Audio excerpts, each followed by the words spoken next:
magicians. How are you? Welcome to yet another Money Magic podcast. If you've just joined, my name is Vangile and I am the host for the podcast. I work with ancestral money trauma. My guest today is Valerie Rubin, and she is going to be talking to us about trauma. She is a trauma-informed coach, and we're going to go very, very deep today. So, welcome, Valerie. Thank you for coming on the podcast. Hi, thank you so much for the warm welcome and the warm introduction. I'm so excited to be here talking about trauma, how that impacts relationships, attachment styles. I cannot wait to dive really deep into everything. Yes, I am actually very, very excited because you talk about relationship patterns. Ooh, I think that's a big one for all of us, right? Everything is connected to relationships. So before we start, can you tell us who you are as a soul and how you came to do the work that you do? And maybe tell us a little bit more about exactly what it is that you do. Great question. So, who I am as a soul is I'm honestly just a fiery soul. I'm so passionate about what I do. I'm just a very passionate person. Some of my friends would call me intense, not in a bad way, but just because I have so much to give, so much to share. And so for me, I'm just someone who wants to spread light in the world and help people feel safe in their bodies. So ultimately, that is just my goal is to help one person each day to feel a little bit safer. Can we feel a little bit safer? And all of those things. And so to answer your second question of what do I really do? I help people heal their anxious attachment style so they can become a match for healthy, secure love. So, really, what that is I'm helping them to heal the trauma wounds that have created this anxious attachment style. These parts of them that crave validation, that only feel safe when their partner is close to them, their codependent patterns that make them. I'm only safe if my partner is safe. If my partner is having a good day, I'm having a good day. And really learning how to connect back to themselves, help themselves to feel safe, regardless of what's happening in their relationships. Because, people with anxious attachment, they really struggle with relationship anxiety. Even if it's going well, they could still have that underlying anxiety, that fear of abandonment. And if we don't learn how to self soothe and take care of ourselves and feel safe in our own bodies, then it's going to be harder to maintain relationships and have healthier relationships. So that's ultimately a long way of saying that that's how I help people. Oh, wow. Okay, so how does a person know they have an anxious attachment style? This has been so interesting for me because I've been like everyone else online learning about the different attachment styles. So what are the core symptoms, should I say, that we look for if we have an anxious attachment style? Yes, so there's like many different things. And before I say and answer the question of how does someone know that they may have an anxious attachment style, these are just symptoms of underlying core wounds. Your anxious attachment style isn't your identity. A lot of people are like, well, I act this way because I have an anxious attachment style. And while that can be helpful, I like to also use the term anxious leaning, right? We're more anxious leaning in relationships, so that doesn't mean that it's fixed. It doesn't mean that we're always going to feel this way. It just means that these are signs and symptoms showing what needs to be loved and integrated. So, yeah, so how does someone know that they have an anxious attachment style? Is I'll just say a list of things, but a really top key indicator is you feel chronically anxious in your relationships or chronically anxious within yourself. So you have high levels of anxiety within yourself and in relationships, patterns like codependency, fear of abandonment is huge, feeling terrified that your partner is going to leave you, needing constant external validation in order to feel safe, and having a hard time trusting others, yourself, and your partner struggles with jealousy, struggles with fearing being alone. So I would say those are some really big core aspects that I see with my clients and what I've seen within myself before I worked on developing a more secure attachment style. Those are really a lot of key indicators to know how to know if you have an anxious attachment style? So I think it was on another podcast where I was interviewed and someone said something, the host said something that has stayed with me. I think this was even 3 years ago, and I think about it often. She said, we tend to see love in the way that our main caregivers showed us love. So I'm guessing anxious attachment styles come from childhood, from how we were shown love. So, what would bring about someone with an anxious attachment versus, I think they call it avoidant attachment Mm-hmm. style? Mm-hmm. Absolutely. So great question. And we are wired to seek out what is familiar. So it usually almost always comes back to childhood. So for someone who has an anxious attachment, how that has been formed is your parents couldn't consistently attune to you. They were inconsistent in meeting your emotional needs or physical needs, but mostly your emotional needs. And then what happens is you start to, as a child, become hyper vigilant to your parents' needs and start to people please them and please them to make sure that they will meet your needs. So this looks like self abandonment, putting their needs above your own. And so this survival response is highly linked with codependency. This makes someone codependent because when we're a child, we are dependent on our caregivers for survival, for meeting our needs. So when that is not met, when we aren't getting our needs met, then our sense of safety, we aren't modeled how to consistently meet our needs. So then we go into external focus and we begin to believe that once I get married, I'll be happy. Once I get married, then I'll feel calm. Once, our safety becomes externalized. We only feel safe through our job, through our business, through our relationship. And then this causes such a deep fear of abandonment because if we don't know how to meet our needs on our own, then we're going to want that need to be met through external sources. And so their main nervous system state is fight or flight. They're anxious a lot of the time, a majority of the time. And so, yeah, I'll pause there and then I'll answer your question about how do avoidantly attached people, how does that form? So, yeah, what are your thoughts on that? Wow, my thoughts on that are just like, wow. One thing, I grew up with parents that are very vocal, and my mom, I've shared on this podcast, was very abusive when I was growing up. And I thought that was the only way to get like chaotic attachment style as an adult in relationships. As I got older and got into romantic relationships, I noticed that the people I was dating, I loved people that were like came from more solid backgrounds often.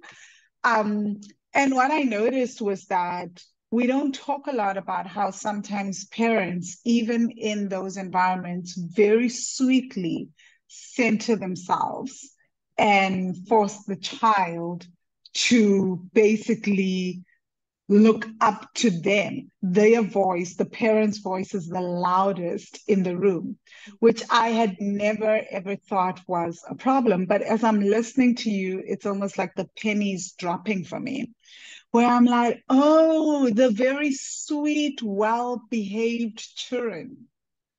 Often, what I have seen is that that's what they do. They have learned, and in my current book, I call them, in one of the archetypes, I call them the sweet one. So I get Mm-hmm. it. I understand Mm-hmm. and I'm seeing it. And I'm just like, oh, who would have known? Mm. Yes, because that child learns that it's not safe to speak my truth because my parent overpowers me. And I myself had a narcissistic parent. My father is a narcissist and he would yell often.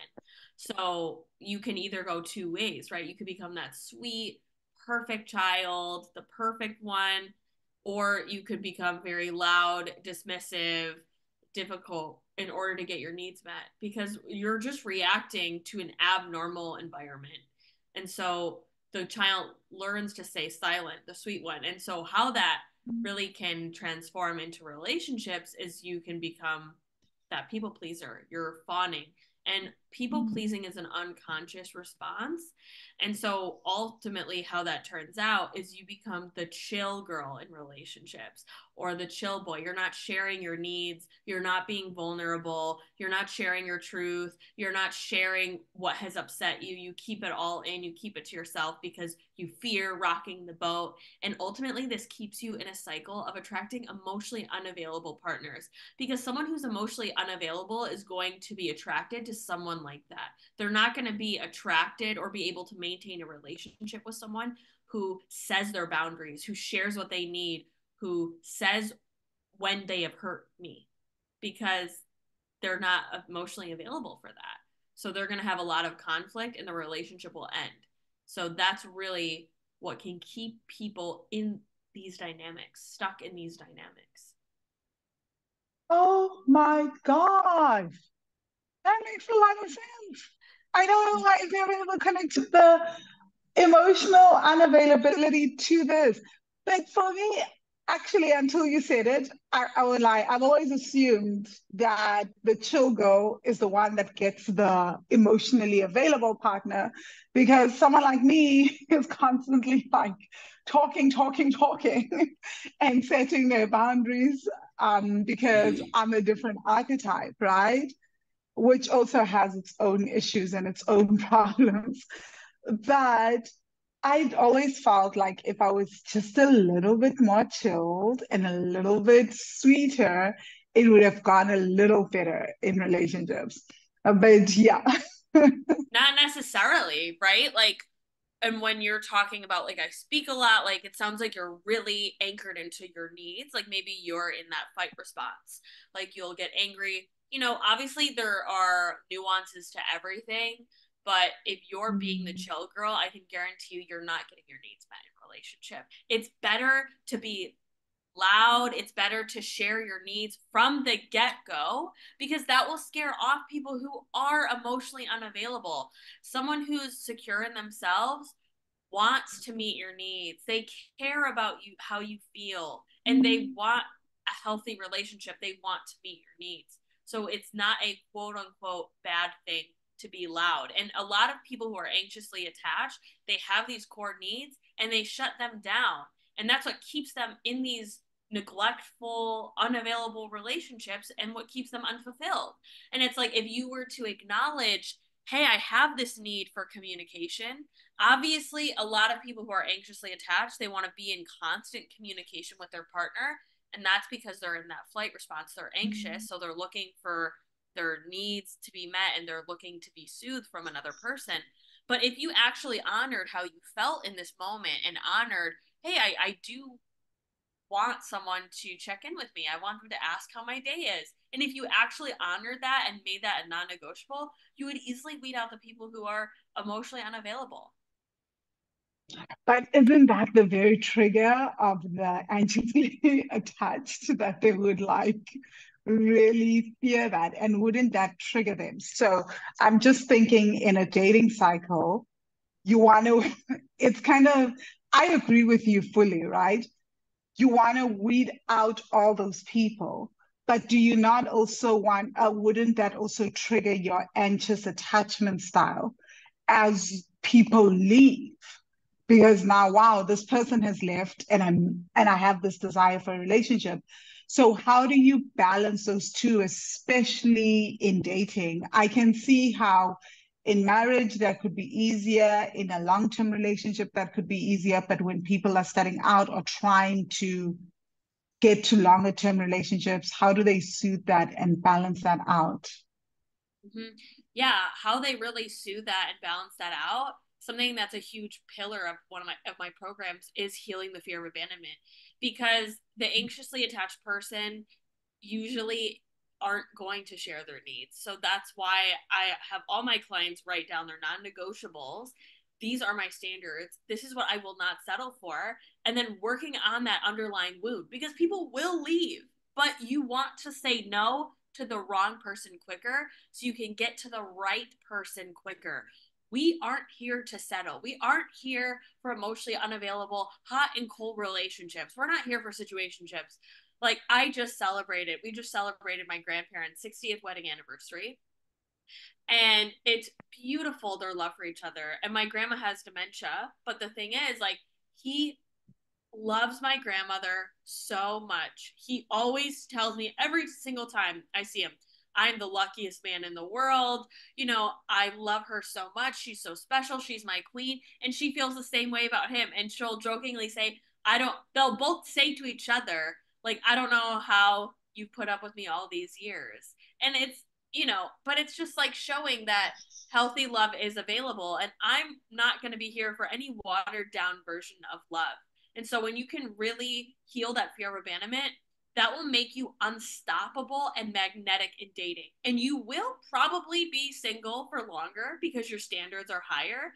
But that's how you attract someone healthy and secure, because you're embodying that yourself, that even if they leave, I will be okay. I will be secure because I know how to soothe myself. And that's how you go from being anxiously attached to securely attached.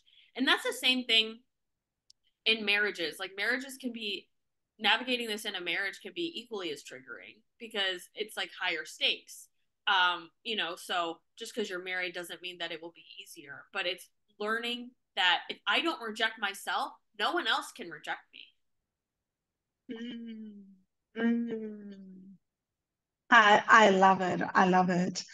Um, and I definitely agree with you around the marriage because one of the things that I've noticed is that being married, how it helped setting everything in the dating stage, setting your boundaries, who you are in the dating stage.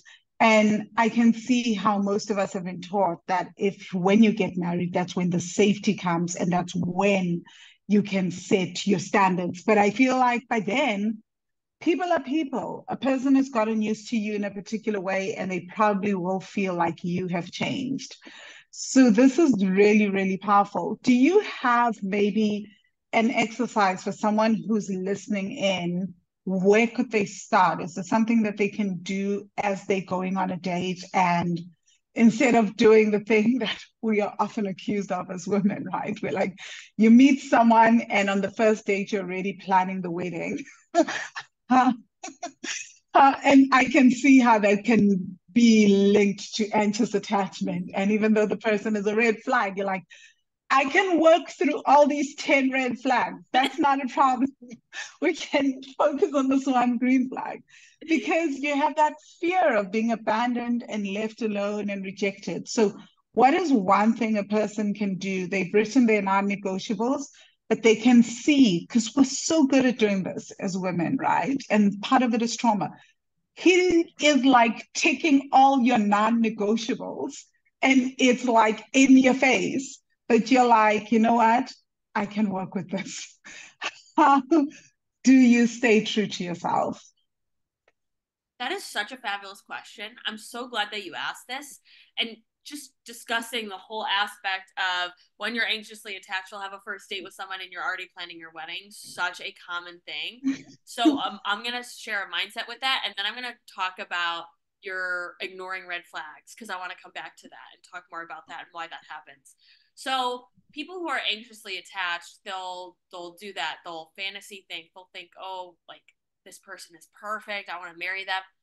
But just remember, you literally know nothing about them. A first date, like I like to almost role reverse here. When you're on a first date, you're not sharing your triggers, you're not sharing your traumas, you're not if you're looking for healthy people, you're not going to be sharing your traumas, your mental health history, your like deepest, darkest wounds and traumas and thoughts that keep you up at night. And so your date with someone else, your first one, they're not going to share the same thing. You're putting on a mask on a first date. You're only showing the best parts of yourself. So role reversing and know that whoever you're on a date with, it's going to be the same thing. You really know nothing about them. And just reminding yourself of that. Like, I actually know nothing about this person. And so why we start to overlook these red flags is because A, that fear of abandonment, like you mentioned, and B, if it's familiar, we're wired, our nervous systems hate change. They hate uncertainty. They're wired for familiar. So if your parent had red flags and that's what became familiar, like your mom would overpower you with a loud voice. Maybe there was yelling involved. So like your nervous system finds safety in someone who's loud and boisterous and maybe yells, right? And so for you, it's not going to ring off that alarm bell in your nervous system because that's what's safe to you. That's what's familiar to you. And so that's why nervous system work and rewiring your nervous system to feel safe with healthy love is so key. But when we're in that fight or flight state, what happens is our logical center of our brain, our prefrontal cortex, literally turns off. So when you're anxious, when you're fantasy thinking, and when you have that fear of abandonment, you're gonna override that logic because you have that fear of abandonment. You're afraid of being alone. So you're like, I'll take what I can get because that's what you did in childhood. You took what you could get from your parents because some attention was better than no attention. And if these wounds from childhood are unhealed, that's what will continue to show up in your dating life over and over and over again. So a practice and tip that I like to share with clients, and it's free completely in my bio on Instagram. It's all about a meditation on healing your abandonment anxiety. What it's doing is it's helping you connect to your body, what sensations are coming up, what emotions are coming up. People who are anxiously attached and people who people please, they're very disconnected from their body. They're very disconnected from their intuition. They're unsure of what their yes is, what their no is, especially if they're overriding their logic. So if you can get connected with your emotions, you can get connected with your sensations, your body's going to scream at you when a red flag is coming up and it's going to feel impossible to walk towards that. So it combines that, and then it also combines breath work, somatic movement to help you feel safe in your body, and then it comes with an inner child healing practice. Our brain doesn't know the difference between real and imagined. So when you can learn to soothe that inner child, you're reparenting that inner child, saying, I love you, I'm proud of you, I'm never going anywhere, I love you exactly the way you are, you're perfect the way you are, I don't want to change anything about you, I'm here to listen to you, I'm here for you now, I'm creating a safe space for you now. That is a beautiful combination of ways that you will stop going into those same patterns. Because when you're connected to your body, you become unstoppable. You won't override your logic because you're connected to your body. So that's it. And this is literally under 15 minutes. If you do that 15 minutes a day, you will be unstoppable and your dating life will be forever changed. Ooh, I love that. And obviously, guys, if you stick around to the end, Valerie is going to tell us how you get that, but she'll tell us her Instagram handle so you guys can go and download it. But this sounds super, super amazing. So I want to go back to the avoidant attachment style because I suspect that I may have had that. I still have it, right? Because you don't just complete when you are in a trauma response, we tend to default to our old habits. But the difference is that as you heal, you pull yourself out of those patterns so much quicker. So I can see myself pulling out of patterns a lot faster. Like before, it would take me days in the relationship. I'd be like, now it takes me like hours, maybe minutes, even not even long. Like I'll just see myself in 15 minutes. I'll be like, whoa, course correct. I'm sorry. Can we have that conversation again? Absolutely. That's huge. And that's huge. That's a huge sign of healing is seeing, okay, what used to take me days, weeks, or months or years to get out of, now it's taking me, days, minutes, hours, like even weeks. Like that's a huge sign of healing. So I just want to commend you for that. And so avoidantly attached, people who have an avoidant attachment and anxious attachment, they both have the same core wound of fear of abandonment. They just act different ways. So what I like to tell people is our nervous systems are wired to connect. We're born to connect. We don't typically isolate. So someone who has an avoidant attachment, people demonize, especially in my work, working with anxiously attached folks, they demonize someone who's avoidantly attached. But people who have avoidant attachment, they suppress their needs deeply. they suppress that need for connection. And with anxiously attached people, they want to move towards the issue, or they want to move towards the threat, aka their relationship or their partner. But people who are avoidantly attached, they just have a different response. It's running away because it feels too unsafe for their nervous systems. Closeness to them is identified and associated with suffocation because maybe their parent was abusive, dismissive, cold. They ignored their bids for connection. And so then the child interprets this coldness from their parent as rejection. They learn to suppress their needs and they become hyper independent. And so closeness and asking for help gets associated with pain because they were just rejected over and over and over again in childhood. And it's like, it's something that you can heal and work through. And like, I'm going to explain a little bit about polyvagal theory, how it's connected to attachment styles. So we have this ladder, right? At the bottom of the ladder is shutdown, depression, feeling like this is hopeless, nothing matters. This is really correlated with avoidant attachment. Anxious attachment is that chronic anxiety. And then ventral vagal is where regulation comes in. We're safe. We feel safe to connect. We feel like our heart is open. And so as you heal from your avoidant attachment, you're going to go into that anxious state and it's going to look more like anxious attachment style. And then as you heal that, you're going to go into that ventral vagal where you're going to feel more securely attached. And so you need to go through that ladder. So it can feel like a lot as you're healing your avoidant attachment. Because a lot of clients of mine can sometimes be a mixture. And we can have attachment styles like a spectrum. Like for me in my life, I can be secure in my relationships. Sometimes I can be anxious to secure leaning in my friendships. And then sometimes with my finances, I can be more avoidant. So we all have different reactions to different relationships that we have and just like being vulnerable there. And it's just taking away the shame. So, yeah. What are your thoughts on that? I'm just really, really amazed by some of these things because what you talk about is something that I can definitely resonate with, right? It's funny, I didn't understand attachment styles at all. I didn't even understand what was happening to me most times in relationships until I got a relationship coach.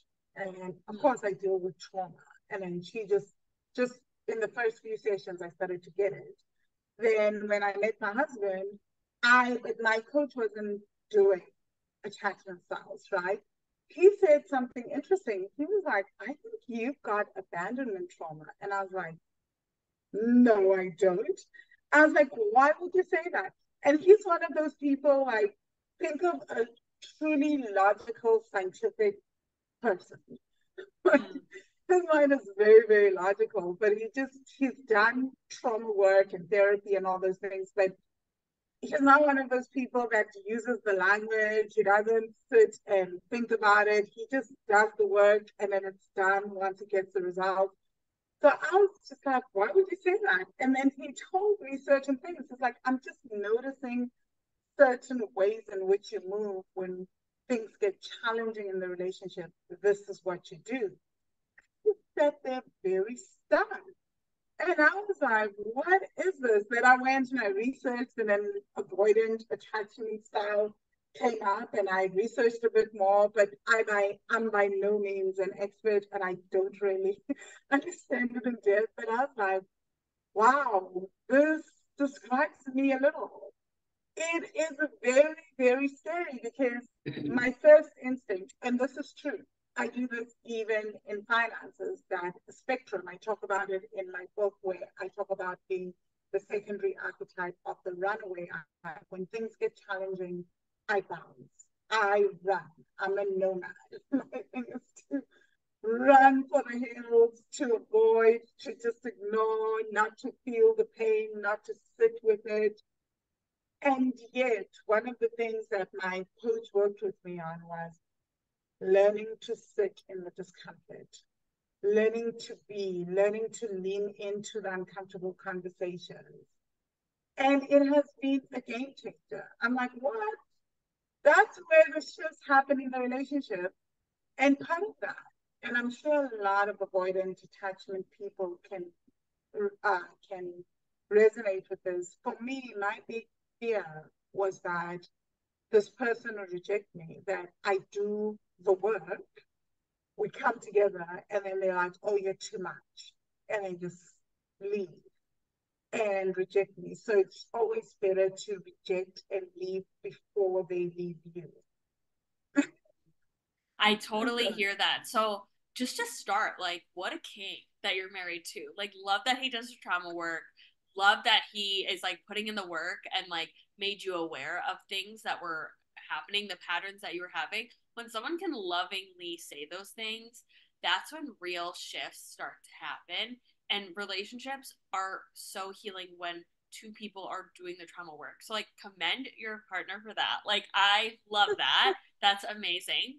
And yeah, like with avoidant attachment, it is that archetype of it feels safer to avoid because no one taught you how to feel safe in your body to do those things. And that's a really common thing with even anxiously attached folks is I'm going to leave them before they leave me because again it's triggering that abandonment trauma. And I'm so glad that your relationship coach really taught you to learn how to sit with that discomfort in those uncomfortable conversations. And what I like to do with clients, it's building capacity to be with the discomfort, the uncomfortable sensations in our body, because it can feel really overwhelming. And so before I share a tip with that, would you be open to me sharing one? Oh, yes, definitely. I would love for you to share. Please share away. Awesome. Awesome. So this is great for people who are anxiously attached, avoidant attached, even secure, right? So something, we can traumatize ourselves or it can feel too much when we're dipping too much into our emotions, especially if we're avoidant, anxiously attached. It can feel too big, too overwhelming. So what we want to do is we want to utilize something called pendulation.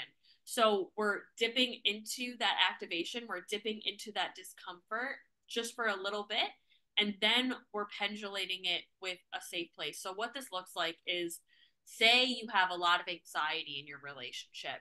Say you're really anxious about, what's going to happen next. Like you're afraid that your partner's going to leave you.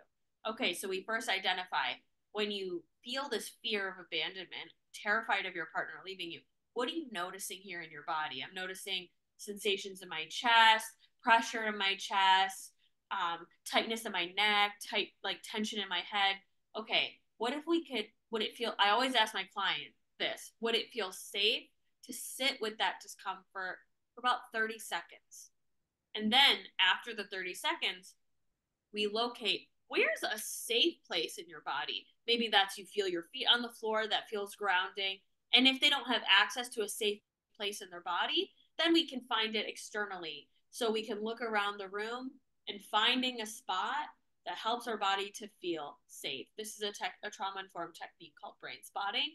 And so as you do that, maybe you see a plant right on your desk and that immediately makes you to feel calm, or you see a painting painted by your grandmother who you loved so much that makes you feel calm. So we're looking at that for 30 seconds. We're being with the discomfort, then that, and then we kind of go back and forth for even 5 minutes. And then by the time the 5 minutes is up, the anxiety is much less intense and you're able to have that uncomfortable conversation with your partner or spouse. Mm, mm. Thank you for that. I really, really love it. Um, I think it does help tremendously when a partner is aware of our trauma and is able to then also observe and hold us through that, and we have that connection. So that is really, really powerful. So before we move on to one of my favorite topics, which is about your journey of healing the pelvic floor, I wanted to ask, have you seen any, we've just touched a little bit on this, and I've just touched about on it myself, right? The link between our relationship attachment style and our financial patterns. Have you been able to see that in some of your clients or even yourself? Oh yeah, absolutely. Like for me, like if I have a rough month, right? Like you're a business owner, you understand, or maybe you're not a business. Well, you own a business, right? You have this podcast. It can feel really overwhelming when an unexpected bill comes in. And so I'll notice like I'll want to procrastinate on it. I won't want to pay the bill. I'll be more avoidant towards it because it feels too big. And so that also correlates with, as you know, like with money trauma, it's like, well, what was your parents' relationship with money? My parents' relationship with money was terrible. Like they were always fighting about money. And my mom knew nothing really about credit cards. She still doesn't even have a credit card because there was financial abuse involved as well, because my father is a narcissist. So I really learned certain ways on avoiding the money, avoiding the issue. And so, really, what I've worked with myself is, and like trying to become more securely attached with my finances, is okay, maybe I look at my bank account just for like, what if I could look at it, every 3 days instead of maybe checking it once a month? Like, how can I build that capacity to be with that discomfort? And it's like, how can I regulate myself before and after? So almost like with children, I don't know if you have children. Do you have children? No, Okay. not Gotcha, yet. gotcha.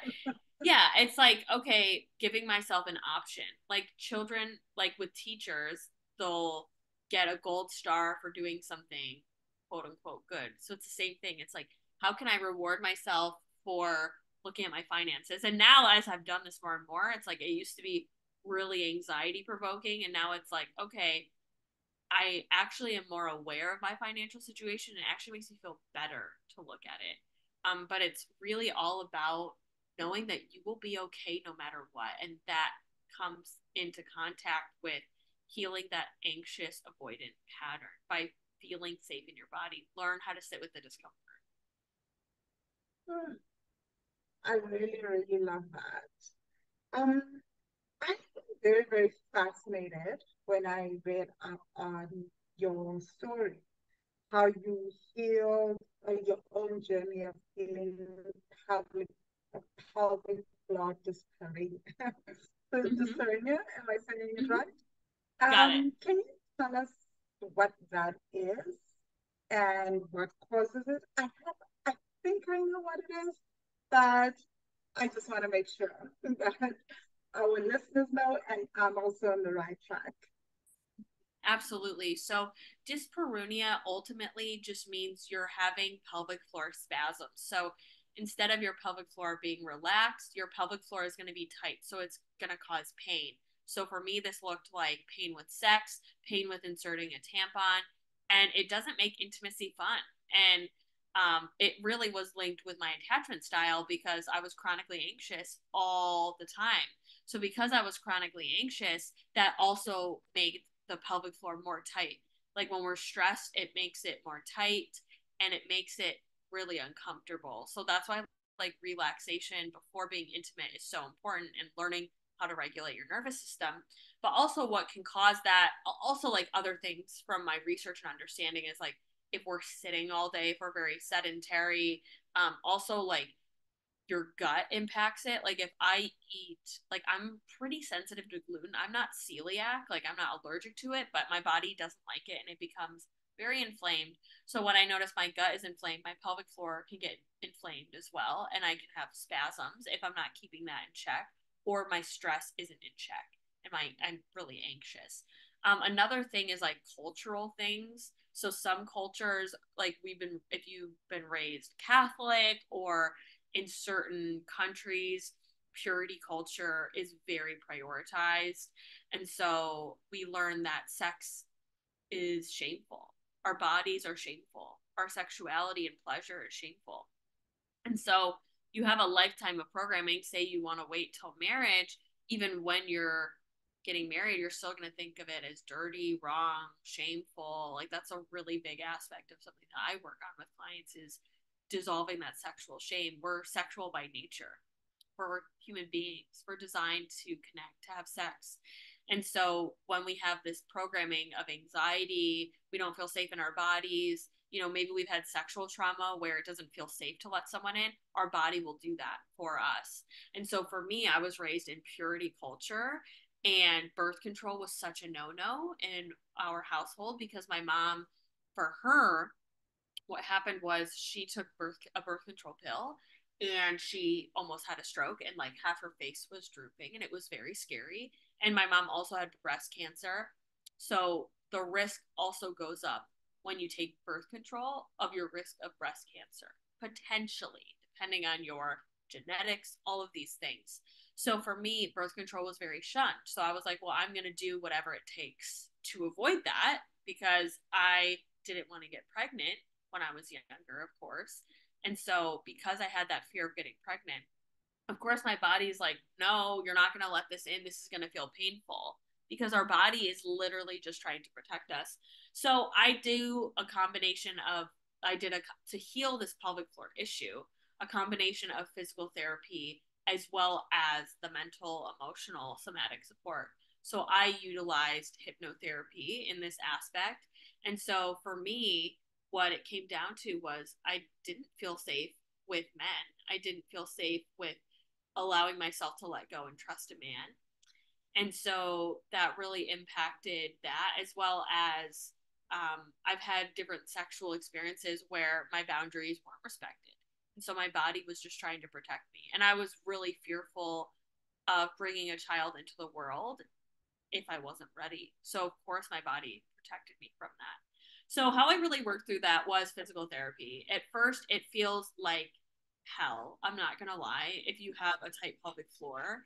But what a pelvic floor physical therapist will do is they will manually like relax the pelvic floor muscles. And that includes like inserting a finger or a dilator to relax the pelvic floor muscles. So I don't have to do like the dilation exercises where you insert something like it's like a stick, and ultimately it just helps relax the pelvic floor muscles.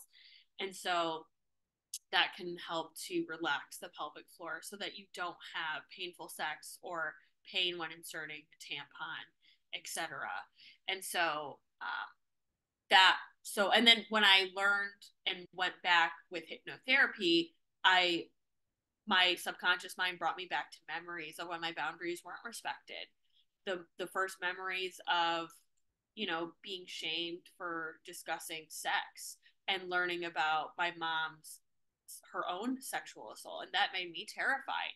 And so once I could reframe those beliefs using hypnotherapy and rewiring my subconscious mind that sex is freedom, sex is safe with the right person, you get to choose who you have sex with, then the problem disappeared.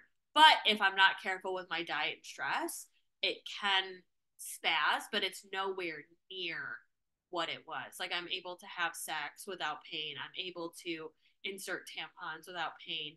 But it took a lot of work to get there. And it's directly correlated to our attachment style, to our trauma, to our beliefs around sex. Oh, whoa. Thank you for sharing that. That's very, very powerful.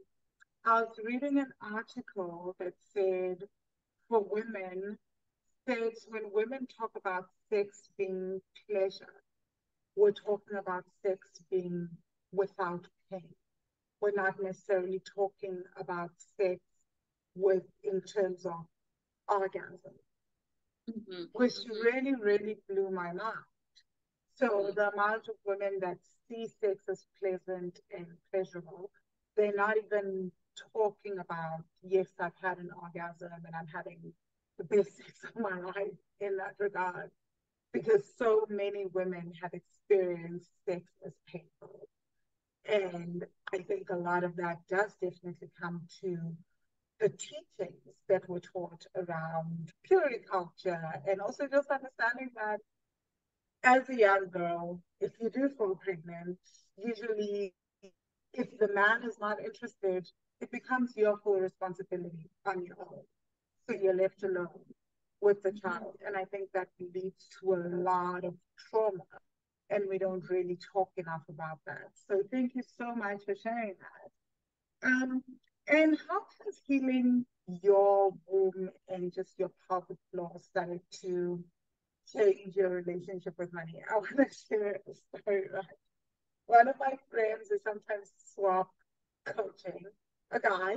He's based in Boston, Massachusetts, and we sometimes swap coaching services with each other. And he always says to me, just relax your yoni, just relax your yoni. If you want money, just relax your yoni to receive. And I was like, wow. But yeah, so I thought this is a good time to have this conversation. That's really funny. I mean, here's my thought is like, well, if your womb, if your yoni isn't relaxed, it's like, how is that impacting other areas of your life? Like it's like you're gonna have issues receiving. So that's just transferring to your pelvic floor. Like that's really how I see it. It's like all of these areas are all connected. Sex, anxiety, attachment styles, pelvic floor issues, they're all deeply connected. And going back to your aspect of like orgasm is literally ultimately just surrender, letting go of control. And so if you're very anxious, or maybe you're on an antidepressant or on certain medications, that can inhibit you from orgasming. But women are also taught that their pleasure doesn't matter. And why they attract men like this is because they have an anxious attachment style. They're not sharing their needs. They're faking their orgasm. And if you are listening to this, one thing that I'd love for you to get out of this podcast, stop faking your orgasms. You're never going to get your needs met from doing that. People pleasing in the bedroom is out. Like, but obviously we have to do the somatic work to get out of people pleasing, because that used to be an issue for me, until I learned how to heal that fawn response so that I wasn't doing that in the bedroom. But we can't have a great sex life if we're not honest and connected with our body. Mm-hmm.